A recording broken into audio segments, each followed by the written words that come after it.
I invited them back to the same cabin where they betrayed me. But this time they won't go so easily. They think it's just another weekend in the woods. A break from the world. A tradition we've kept for years. Beer, fishing, firewood, and stories. They have no idea I've seen the truth. That I watched them fold into each other's arms like I never existed.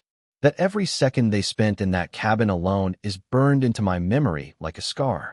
I'm Mike Whitman, 33, blue collar to the bone. I build houses with my hands and drink my coffee black. I don't ask for much. A quiet life. An honest one.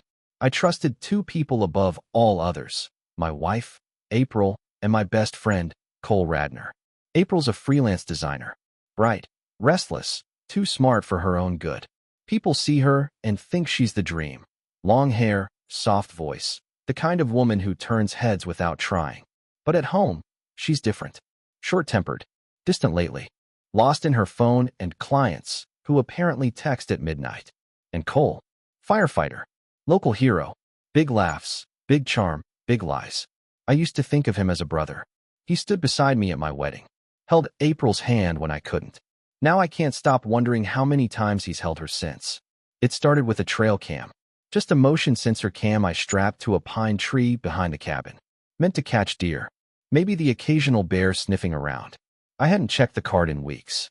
Wasn't expecting anything. Then I saw them. April, Cole, pressed up against the cabin wall like animals. Her face flushed, head tilted, hair in his hands. His shirt half off, my flannel tied around her waist. My hands didn't shake. I didn't scream or throw the laptop. I just stared, let the still frame soak into my brain like poison. They betrayed me in the one place I thought was sacred. I didn't tell her I saw it. Didn't confront him either. I smiled. I kissed her cheek when she got home. I even helped her bring in groceries like nothing was wrong. Because I had a better idea. I waited a few days, then sent a text to Cole. Thinking of doing one last cabin trip before winter. Just the guys. You in? He took longer than usual to reply. Yeah, man. Hell yeah. Missed those. The next night, I dropped it casually over dinner. Cole and I are heading to the cabin. You good holding down the fort? April smiled. Too easily. Of course. You boys need your time. But that's the thing. She doesn't know she's invited too. She doesn't know what I've done to that cabin. The cameras I've hidden. The supplies I've removed. The locks I've changed. They think they're walking into another relaxing weekend in the woods. They're walking straight into a trap. They say revenge is best served cold, but I prefer mine slow-roasted over a pine-scented fire. Boys only, I told them. Just like old times. Cole showed up first, pulling into my driveway in that beat-up Tacoma he refuses to trade in, no matter how many zeros he's making now. He stepped out grinning, tossing his duffel into the bed of my truck like it weighed nothing. He looked too casual, too comfortable for a man sleeping with his best friend's wife. Dude, he said, clapping my shoulder. This is exactly what I needed. I swear, city's been draining my soul. I smiled. Yeah? Thought you liked the heat. He laughed, missing the edge in my voice. Only if I'm the one controlling it. I looked him in the eye. You won't be. He blinked, but the meaning didn't land. He just chuckled again and pulled out a six-pack. Let's make some bad decisions. Yeah, let's. April played her part like she always does, smiling, supportive, sweet. She kissed me goodbye in front of Cole, wrapped her arms around my neck like nothing was broken. Be safe out there, she whispered. Don't let Cole set the woods on fire. I almost laughed in her face. Wouldn't dream of it. As we drove, Cole kept trying to relive the past. Remember the weekend you dared me to jump off that waterfall? Still got the scar, I muttered. Shit, man. Good times. Back before life got complicated. He trailed off like he thought I might ask questions. I didn't. I just stared at the road, watching the trees thicken like they were swallowing us whole. He cracked a beer around mile marker 23. You and April doing all right? She seemed, I don't know, a little quiet lately. I didn't look at him. We're solid. Cool. Cool. He shifted in his seat, chugging half the can like it might wash the guilt off his tongue. I was just wondering, man. She's a good one. I clenched the wheel. Yeah, she is. The sun was dipping low when we pulled into the cabin clearing. Same old log walls, same moss on the stones, same stack of chopped wood I'd left in the shed 2 weeks ago. Except now, things were different. Cole didn't notice the cameras hidden in the rafters. Didn't see that I'd emptied the emergency gas cans. Didn't realize the landline had been cut at the source. And he definitely didn't hear the soft click of the gun cabinet locking behind him after I moved the combination. We unloaded our gear, and I kept everything calm. Normal. Too normal. Cracking beers. Lighting the fire. Talking about fishing and old girls we never should have dated. But around 10 p.m., there was a knock on the door. Cole froze mid-sip. What the hell? We're in the middle of nowhere. I got up slowly, like I didn't already know what was coming. April stood there, wind in her hair, fake surprise painted across her face. Hope I'm not crashing the party. Cole tried to play shocked. April? What are you doing here? I thought I'd surprise you boys, she said sweetly. Bring you some snacks. Thought Mike might forget to eat something green. I stepped aside. Glad you're both here. She blinked. Both. I shut the door behind her. Hard. Then I slid the padlock into place on the outside latch, slow and deliberate, like every movement was a countdown. Click. The sound echoed like a gunshot in that wooden room. Cole turned. Mike, what the hell was that? I smiled and poured myself a drink. That, I said, was the sound of the weekend getting interesting. The forest swallowed us in silence. No traffic hum. No cell towers. Just wind in the pines and the occasional crack of something unseen stepping on dead leaves. Cole tried to laugh it off. This place is creepier than I remember, he said, dragging his duffel toward the bunk room. Like we're in some horror flick. You got any chainsaws lying around? Just axes, I said, keeping my tone even. And a few hunting knives. He chuckled. Right. Classic Mike. But I wasn't joking. April had taken the smaller bedroom near the back, acting like she belonged here. She'd laid out a pair of yoga pants and one of my old sweatshirts on the bed like it was hers to claim. She walked barefoot on the cabin floor, toes painted firetruck red, as if that color didn't mean danger anymore. Cole kept glancing her way when he thought I wasn't looking. And April? She never once met my eyes. They were already unraveling, and I hadn't even started yet. After dinner, if you can call cold canned chili and flat beer a dinner, we sat by the fire pit outside. The flames snapped and hissed as the sun dipped low, casting long, twitching shadows across the clearing. April wrapped herself in a blanket and leaned into her performance. This place brings back memories, she said softly. First time I came here with you, I thought it was the most peaceful place on earth. Yeah, I said. That was before you ruined it. She blinked. What? I took a swig from my beer. Nothing. Just talking to myself. Cole shifted uncomfortably. Man, you sure you're okay? You've been acting off. I looked at him dead on. You ever get that feeling, like something's about to change? Like the ground under your feet is cracking, but you don't know why yet? He hesitated. Not really. Must be nice. Back inside, Cole went to check his phone. Just instinct, probably. No signal? I asked. He held it up. Dead zone. I nodded. Yeah. Closest tower's about 20 miles that way. I pointed toward the trees. But good luck finding it in the dark. He gave a nervous chuckle. Guess we're really off the grid, huh? Exactly where I wanted us to be. Later, after they both turned in, I went into the gear closet and opened the locked gun cabinet. The cabinet was empty. I made sure of that days ago. All the rifles. Gone. All the ammo. Stored in the city. Just a few empty slots now, and one old camera bag, right where they could see it if they happened to look. I closed the cabinet, relocked it, and slipped the key back into my pocket. They didn't notice me lock it when we got here. They were too busy pretending nothing had happened. But I noticed everything. April's subtle glances. Cole's twitchy silence. The way they sat just a little too far apart now, like guilt had built a wall between them. Good. Because walls don't mean safety here. Walls are just something to scream against when no one's coming to help. Tomorrow, I tell them I know. But tonight, I let them sleep. Let them dream. Let them think they're still in control. The storm rolled in just after midnight. Not thunder. Not rain. Just wind. Sharp and sudden, cutting through the trees like a warning. I stood on the porch in the dark, watching the flames in the fire pit die out. One hand on my whiskey glass. The other resting on the bolt I'd just slid into the doorframe from the outside. Inside, they slept. Or tried to. Cole was in the bunk room, tossing. I could hear the mattress springs groan through the wall. April was still, too still, like a woman trying to control her breathing in a house that wasn't safe anymore. Good. They should feel it. That quiet panic. That creeping dread. The same way I did when I saw that photo. Because here's the truth. I never asked her to come. April showing up wasn't some spontaneous romantic gesture. It was planned. By them. I'd seen the texts. Will he suspect anything? She asked. Cole had replied. Not if we act normal. He's dense when he's tired. Dense. That word replayed in my head as I sipped the last of my drink. Sunrise came slow and gray, the sky heavy with fog. The trees looked closer than usual, like the forest had inched forward while we slept. I brewed a pot of coffee and waited. By 7:12 a.m. The sound of bare feet on creaking floorboards echoed down the hallway. April.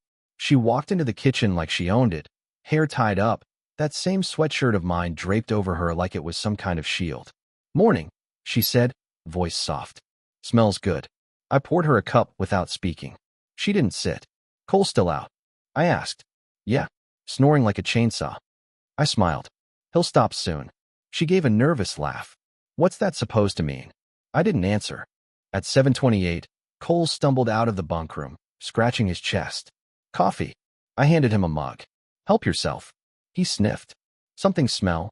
Off to you guys? April frowned. Off how? Just. I don't know. Like gas or metal, or he paused. Maybe nothing. I waited. Let it simmer. April leaned against the counter. So, what's the plan for today? Oh, I've got plans, I said. But first, I need both of you in the living room. They both looked up. Why? Cole asked. I've got something to show you. April glanced at him, then back at me. Mike, what's going on? I stepped toward the table, pulled out a small object, and dropped it in front of them. A photo. Blurry. Grainy. But unmistakable. Cole. April. My flannel. Her legs around his waist. It hit like a bomb. April's hand flew to her mouth. Cole stepped back like the table was on fire. You brought us here to. What? He stammered. Kill us. I tilted my head. Not yet. April's eyes welled instantly. Mike. Please. It's not what you. Don't. I said, my voice flat. Don't lie. Not here. Not anymore. Cole swallowed hard. Look. Man, it was a mistake, all right? A stupid. No. I interrupted. It was a choice. They both fell silent. I reached into my bag and pulled out something else. A camera. Tripod mounted. Fully charged. What is that? April asked, voice cracking. I set it down and turned it on.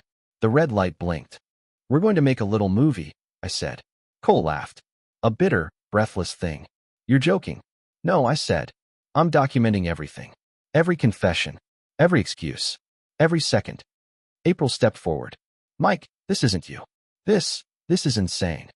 I looked her straight in the eyes. This is me. The version you created. The door behind them slammed shut as the wind picked up. The lock snapped into place. A new one, metal, thick, drilled into the frame while they were sleeping. They both turned toward it. What the hell, Mike? Cole said, panic rising in his throat. I told you, I whispered. I invited you back to the same cabin you betrayed me in. But this time you won't go so easily. Cole lunged for the door. The knob rattled, twisted, then stopped with a hard clunk against the bolt I'd installed. He yanked again, same result. Mike, he said, turning around. What the hell is this? April backed away from the table, her eyes locked on the photo still lying there, her fingers twitching like they wanted to burn it. You've lost your mind, she whispered. I leaned against the wall and nodded toward the tripod.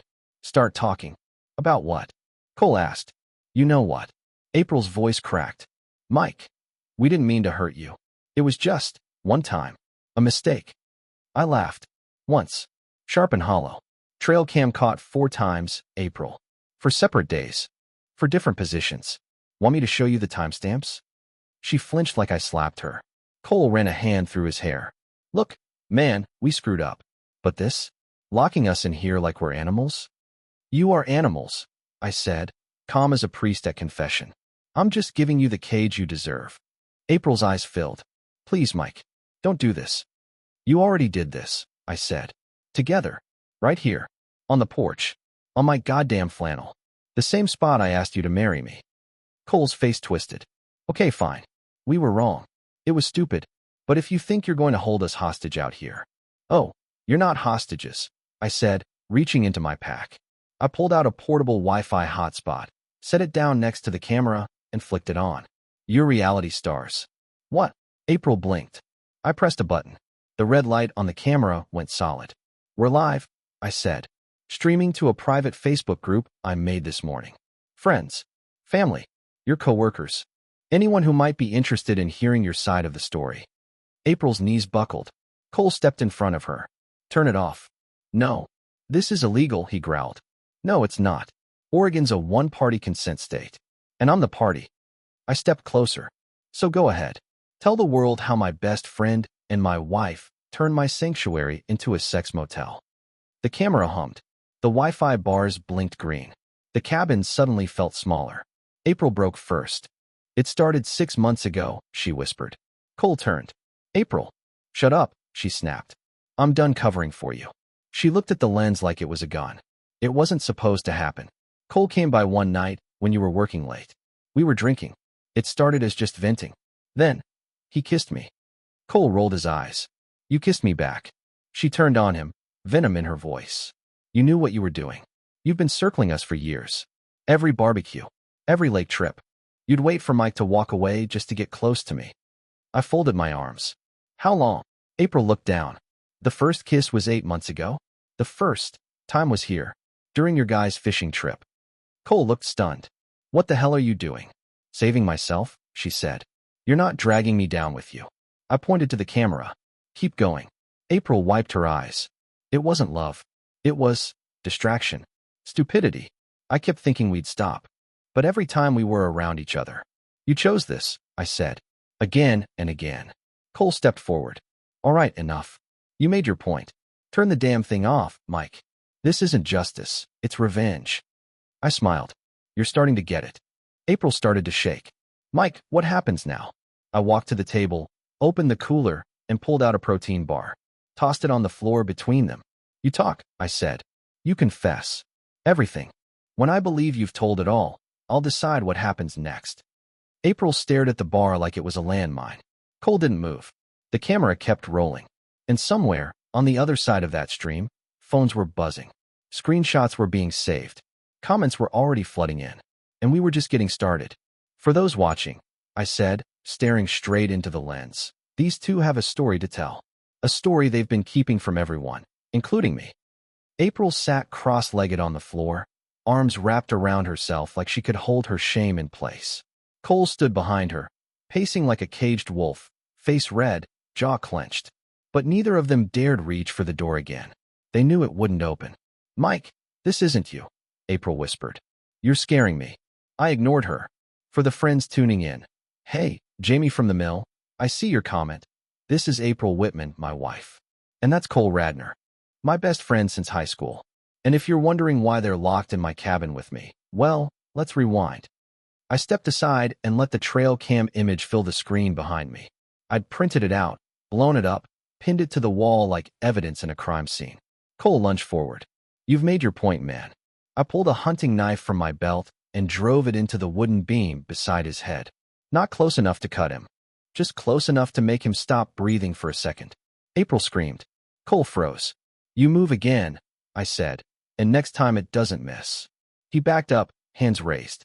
Jesus, Mike. I turned back to the camera. Sorry about that, folks. But you know how it is. Cheaters get jumpy when the lights come on.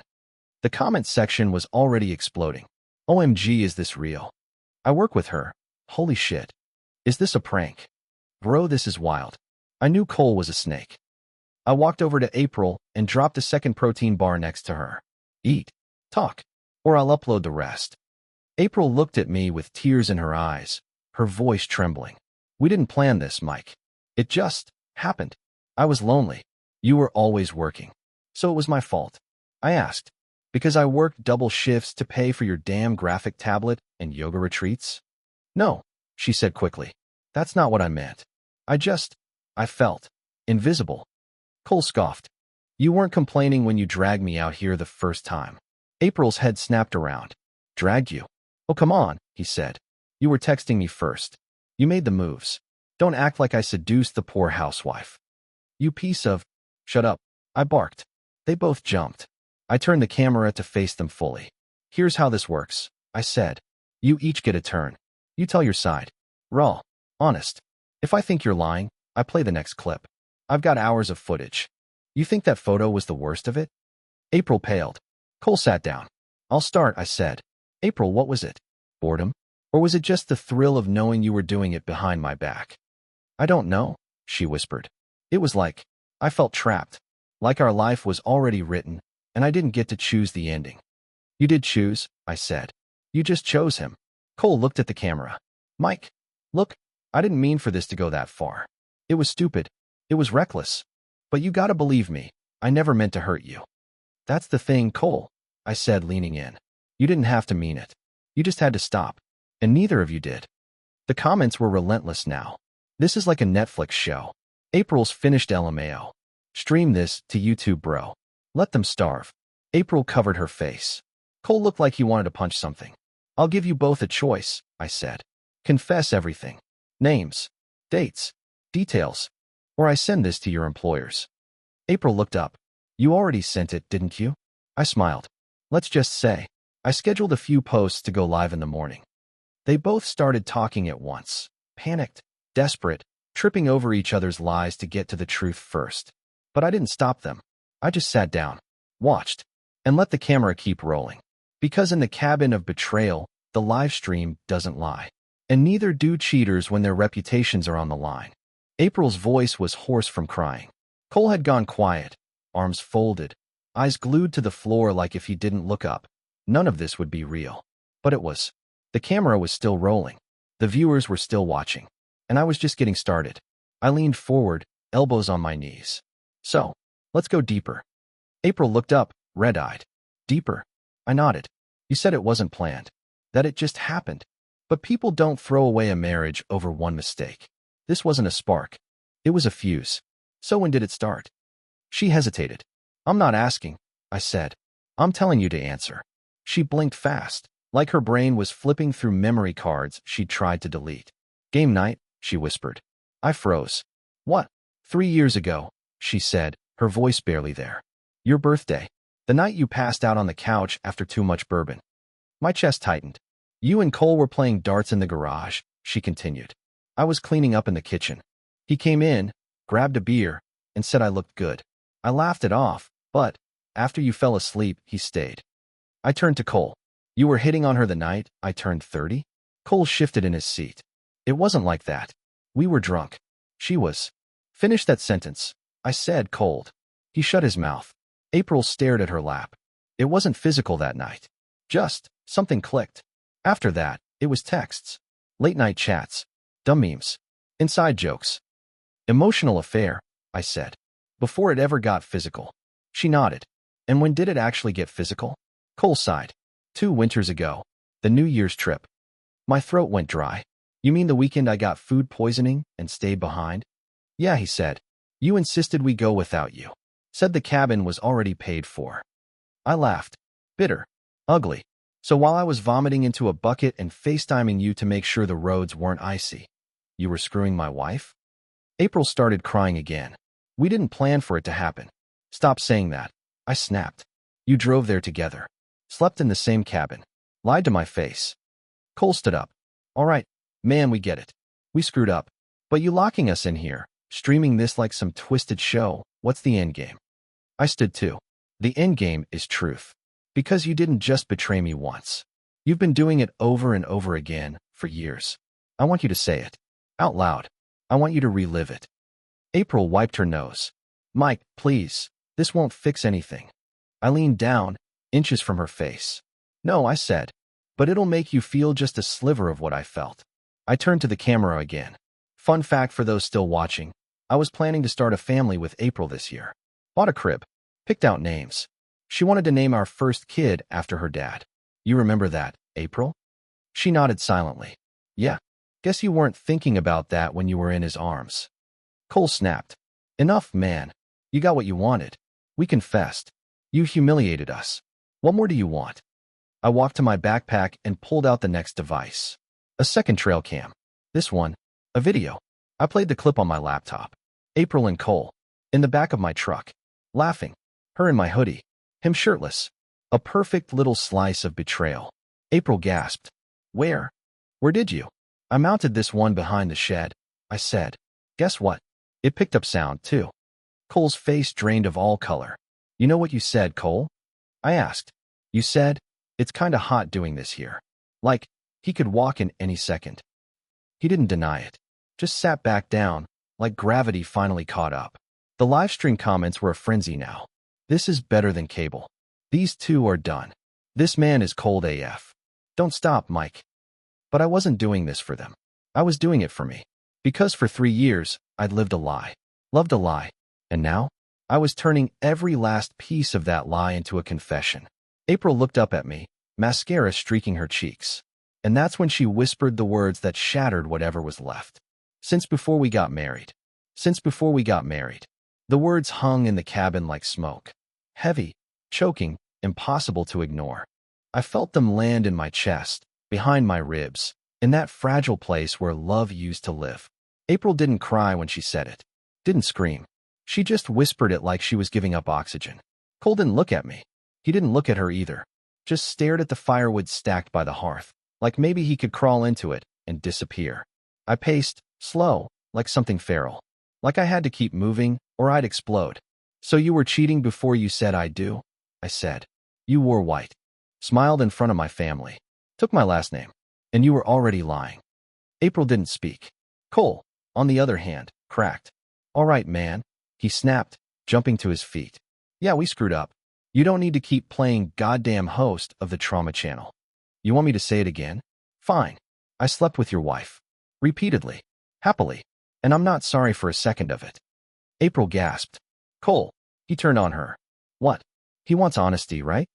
I stepped toward him, slow. Controlled. You think this is about honesty? I said. This is about watching you two turn on each other. Watching the fantasy fall apart. April shot to her feet. This wasn't a fantasy, Mike. You weren't there. Damn right I wasn't, I said. I was busy building a life for you. Fixing up this cabin. Saving for a future you were already throwing away in his bed. Cole pointed at her, bitter. You told me you were going to leave him. Said the marriage was dead. And you believed her? I asked. Jesus, Cole. I thought you were smarter than that. Don't talk to me like I'm the only guilty one here, he snapped. She was the one who kept it going. Every time I tried to stop, she'd call. She came on to me. April spun toward him, face red. You lying coward. Oh, please, he said. You loved sneaking around. Don't act like I seduced the saintly housewife. April shoved him. You used me. You were already broken, he said. I just picked up the pieces. I stepped back, letting it happen, letting them burn each other down. The camera caught every second, every blame shift, every insult, every exposed nerve. You said you loved me, April hissed. Cole laughed. I said what you wanted to hear so you'd keep coming back. She slapped him. Hard. The sound cracked like a tree branch in the still morning air. He grabbed her wrist. Don't. I moved before I could think. Grabbed Cole by the collar and slammed him against the log wall so hard the camera shook on its tripod. You touch her again, I growled, and you'll leave this place in pieces. He didn't fight. He just nodded. Because he knew. He wasn't in control anymore. None of them were.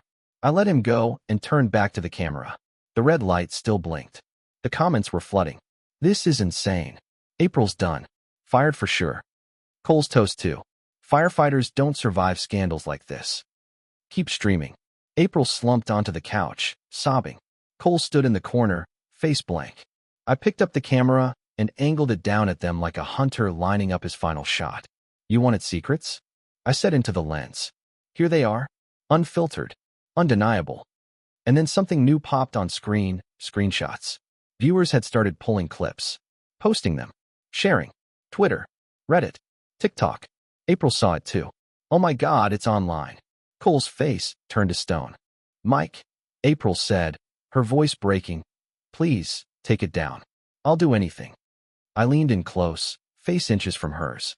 No, I whispered. You'll do everything. And outside, the wind howled louder.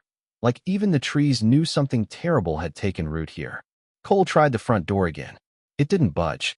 He threw his shoulder into it once, twice, then turned to me, panting. You bolted it, he barked. Are you out of your goddamn mind? I didn't answer. Just sipped my coffee and watched him unravel.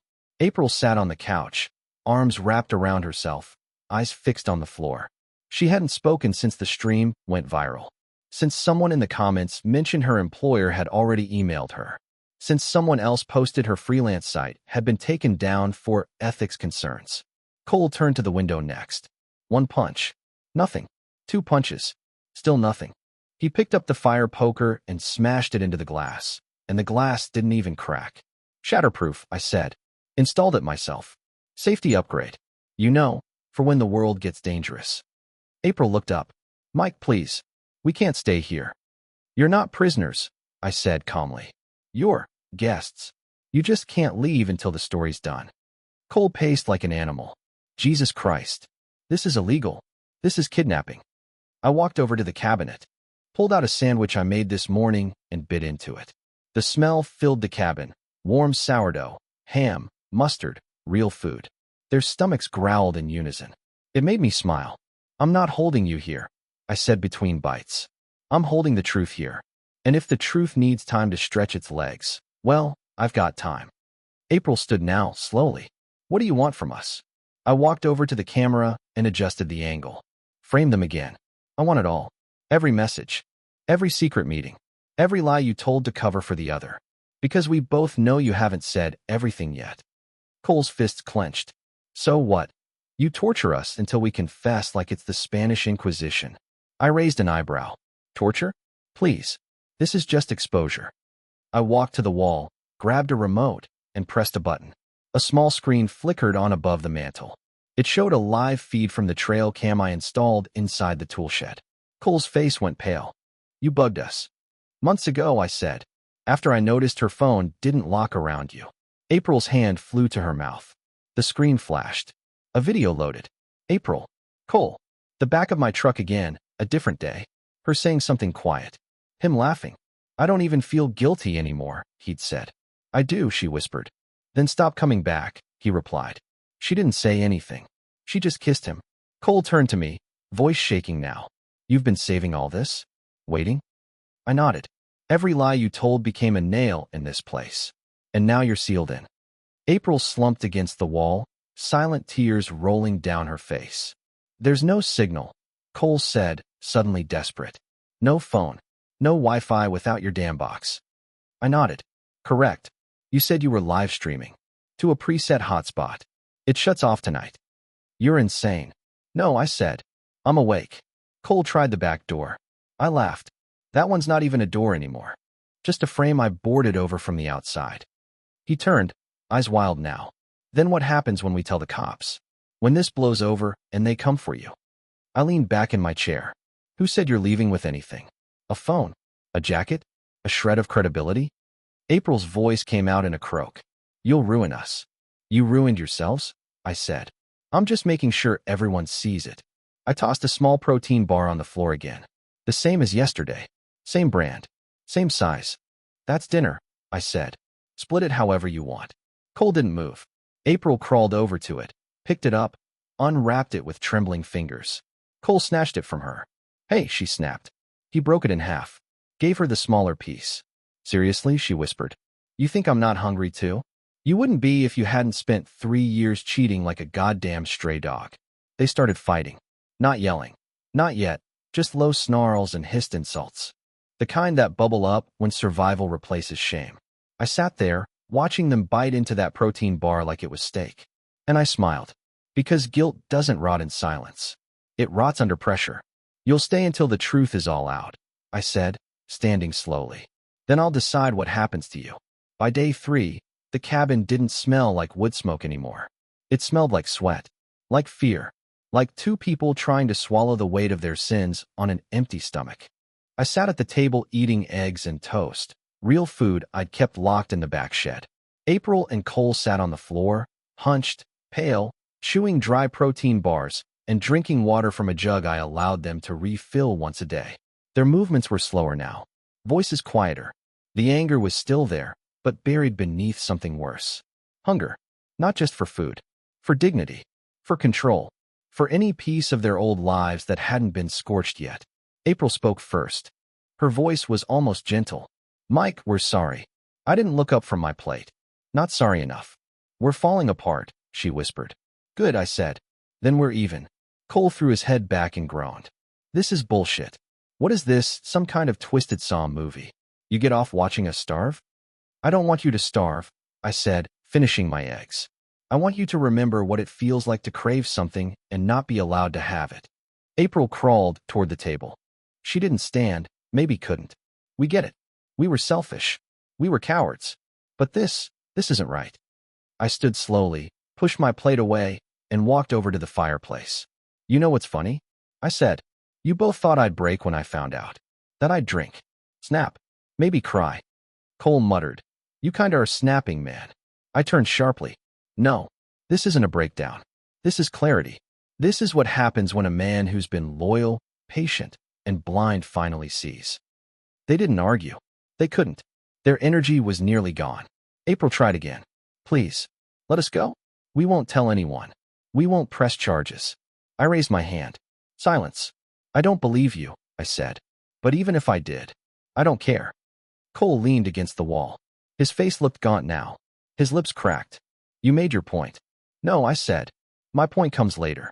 April reached for the protein bar I'd left on the floor again. She tore the wrapper, hesitated, then offered the bigger half to Cole. He snatched it without thanks.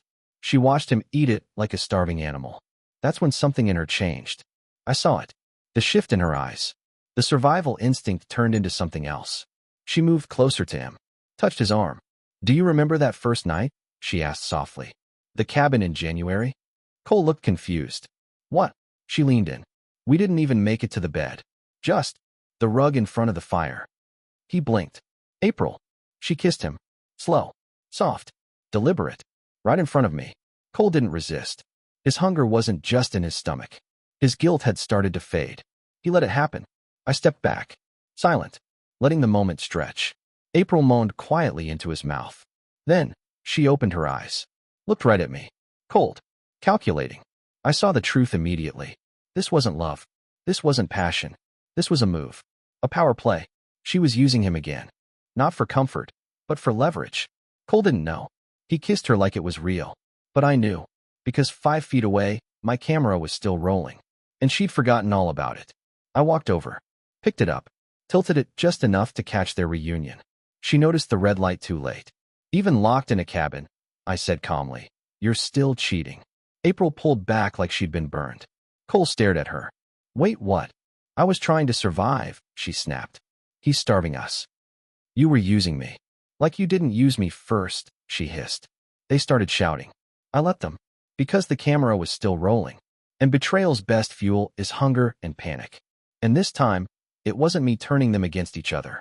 They were doing it all on their own. There's a moment in every hunt when the prey turns on itself. Not out of strategy, out of desperation.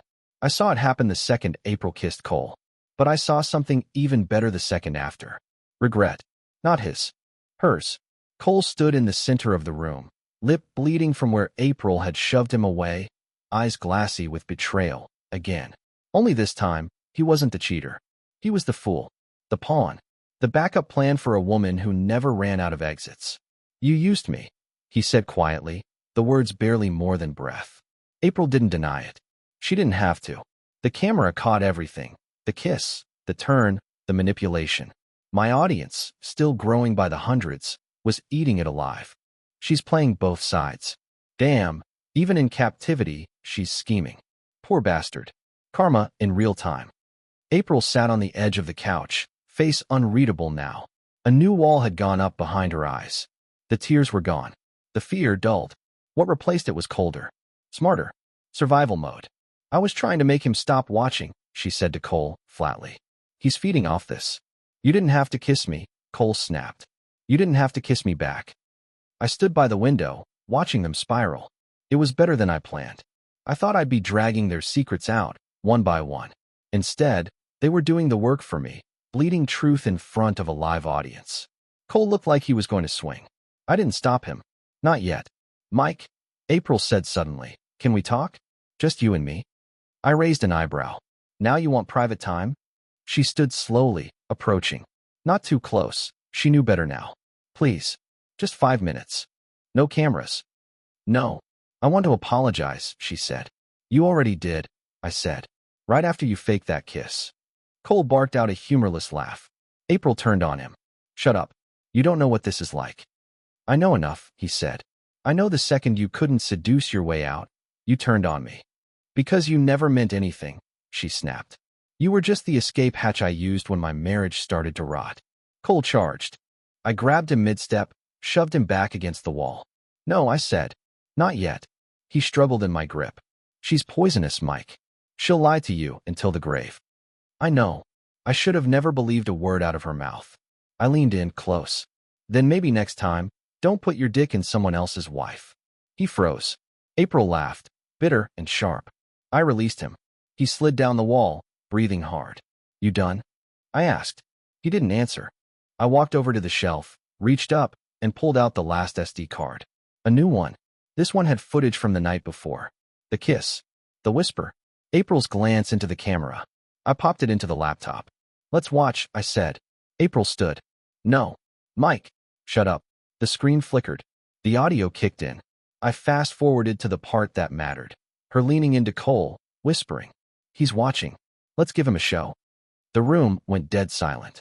Cole looked at her like she was a stranger. I thought it was real, he said. April didn't say anything. She just sat back down and looked away. I turned to the camera, the red light still blinking, still live. You saw it, folks. Betrayal has layers. Turns out, even in captivity, cheaters keep cheating, not just on their spouses, but on each other. Cole stood suddenly. I'm done. He rushed me, fast, faster than before. This time, I let him hit me. Let the punch land. My lips split. Blood on my tongue. But I hit back. One shot to the gut. One to the jaw. He dropped. April screamed. I grabbed him by the collar and dragged him out the front door, down the porch steps, through the dirt path to the tool shed. Threw him in. Locked it from the outside. Let him cool off, I muttered. The wind howled through the trees. The door creaked. The woods watched. Back inside, April was sobbing. Why are you doing this? She said. I wiped the blood from my mouth, smiling. Because you both thought you could bury me in lies. I walked over to the corner. Picked up the second tripod. Set it back on her. Now you get your turn, I said. Please, she begged. No more. I stared at her. Empty. Calm. Tell the camera, I said. Tell it what you told him just now. She looked up. I never loved you, Cole, she said, voice trembling. And I never will. Outside, the shed door rattled. And inside, I smiled. Because now even the liar was alone.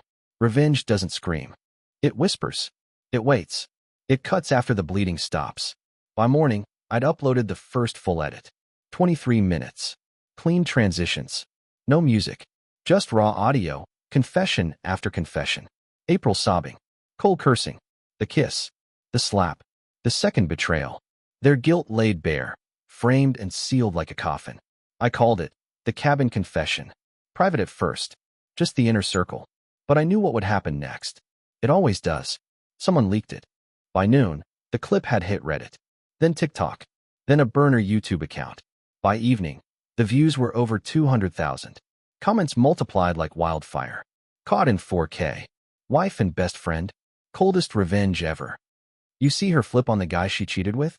This is Shakespeare. April didn't know yet. She sat wrapped in a blanket, rocking slowly on the couch like a ghost of herself. Her eyes were dry now. That was the scary part. Tears are temporary. Numbness is permanent.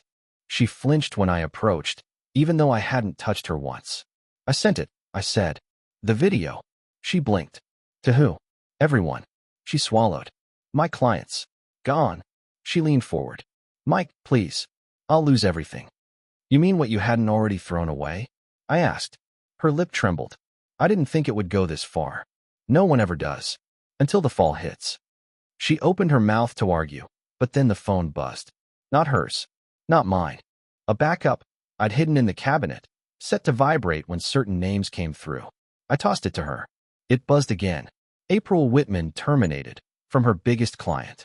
Then, do not contact this agency again. And finally, wow, just saw the video.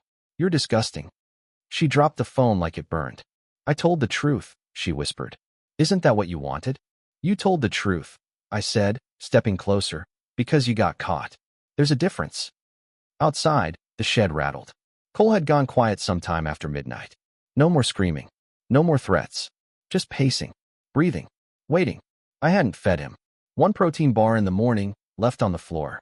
He didn't touch it. Too proud, probably. I walked outside, unlocked the shed, opened the door. He was sitting in the corner, back against the wall, head resting on his arm. Rise and shine, I said. He looked up slowly. Sunlight streaked his face through the cracks in the boards. You win, he said, voice dry. You happy? No. He squinted. Then what the hell is this? Justice. He laughed. A dry, bitter wheeze. You think ruining us makes you a hero? No, I said. But it makes me free. He stood, swaying a little. You gonna kill me? I tilted my head. Not yet. I tossed him a granola bar.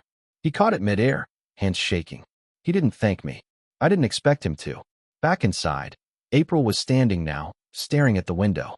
You posted our faces, she said quietly. Yes. I can't go back after this. No. What happens when we leave? You won't, I said. Not until they decide. She turned. Who? I pointed to the laptop. I had launched a poll, public, anonymous, already with thousands of votes. What should happen to April and Cole? Options. Let them go. Call the cops. Leave them in the woods. Burn the cabin down. April stared at the screen. You're letting the internet decide our punishment? They already have, I said. She collapsed onto the couch. Cole stepped inside behind me. Saw the poll. Burn the cabin, he muttered. You're sick. No, I said. I'm thorough. The votes ticked up. And up. And up. The top answer held steady. Fire burn the cabin. And that's when April whispered, he's not going to let us go. And I just smiled. There's something wild that happens to people when they realize hope's a lie. They get reckless. That's what Cole did. That night, while April slept curled in the fetal position on the couch, he made his move. It was quiet. Almost clever. Almost. I was outside gathering firewood. Real wood. Not for the stove, for the signal fire I wanted people to see. A hint. A distraction. He waited for the wind to rise. Waited for the branches to snap. Then, with all the strength left in his starving body, he grabbed the fireplace poker and swung hard as I came through the door. It cracked against my shoulder. Dropped me to one knee. Then he was on me, grunting, shouting, fists flying like a man who had nothing left to lose. And that was his mistake. Because I did. I drove my elbow into his ribs, twisted beneath him, and landed one clean punch to his temple. He hit the floor like a bag of bricks. April screamed from behind me, still half asleep, face frozen in terror. I stood slowly, breathing hard, shoulders screaming. Cole groaned on the floor, trying to crawl. You really thought, I said, dragging him by his shirt, you could fight your way out of this? He mumbled something. I didn't care what. I dragged him down the hallway, out the back, across the dirt, and into the tool shed again. This time, I didn't toss him a bar. Didn't say a word. I slammed the door, locked it, then nailed 2 boards across it for good measure. He started banging almost instantly, screaming. I let him. Let the trees hear it. Let the cabin walls soak it up. Let April listen. When I came back inside, she was standing in the kitchen, eyes wide, breathing fast. Mike, what are you doing? I looked at her like I didn't even recognize her. What I should have done years ago, I said. Stop pretending you were someone worth saving. She started to cry again, but this time, it didn't land. No guilt. No sympathy. Just noise. She followed me to the table. Please, he attacked you. That wasn't me. Don't punish me for his choices. I laughed. His choices? You mean the ones you encouraged? The ones you lit with your texts and nursed with your lies?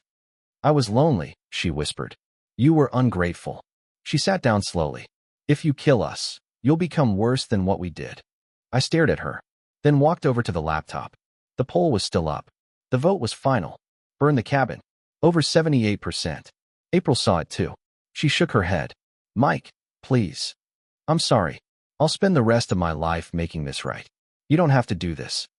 I know, I said. Then I reached under the table, pulled out the jerry can. She backed away. No, no, no. Mike, this isn't you. This isn't. I opened the cap. Started pouring. Along the walls. Across the floor.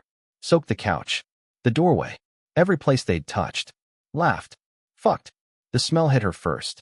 Gasoline. Regret. She ran for the door. But I was already there. I'm not going to burn you, I said quietly. I'm going to burn what you ruined. She blinked. What? You're not dying here, I said. You're leaving. She stared at me, confused. I opened the front door. The cold air hit her like a slap. Outside, nothing but darkness. Pines. Fog. I handed her a flashlight. You and him, I said. You're walking. No ride. No phones. No help. Her mouth fell open. You're letting us go? I nodded once. But why? I stepped back inside, grabbed the matchbook from the mantel. Because the punishment isn't the fire. I struck the match. It flared to life. The punishment is living with what you did. April ran to the shed, screamed Cole's name. He answered. Weak. Coughing. Begging. She fumbled with the lock. Opened it. He staggered out, eyes wide, face bruised. She pointed at the woods. We have to run. He looked at me, still on the porch, match burning in my hand. They ran. No shoes. No coats. No destination. Just shame. Cold. And a memory they'll never outrun. I watched them go, then dropped the match. The cabin caught fast. Dry wood. Dry lies. It lit up like the truth. I stood there, flames rising behind me, watching the trail they left in the dirt. And I smiled. Because I didn't just trap them. I freed them. And they'll never stop running. The fire rose like judgment behind me. Crackling wood. Melting lies. A lifetime of betrayal turning to ash. I stood on the porch of the cabin one last time, wind howling through the trees, the scent of smoke wrapping around me like a shroud. My phone, the real one, not the burner, was already in my hand. I opened the live stream again. One final broadcast. The comments started before I said a word. Holy shit, it's real. He actually did it. Where are they now? I turned the camera on myself. For the first time, I didn't wear the mask. No performance. No monologue. Just me. Raw. Empty. Alive. They're gone, I said. I didn't kill them. I let them walk. The chat exploded. Why?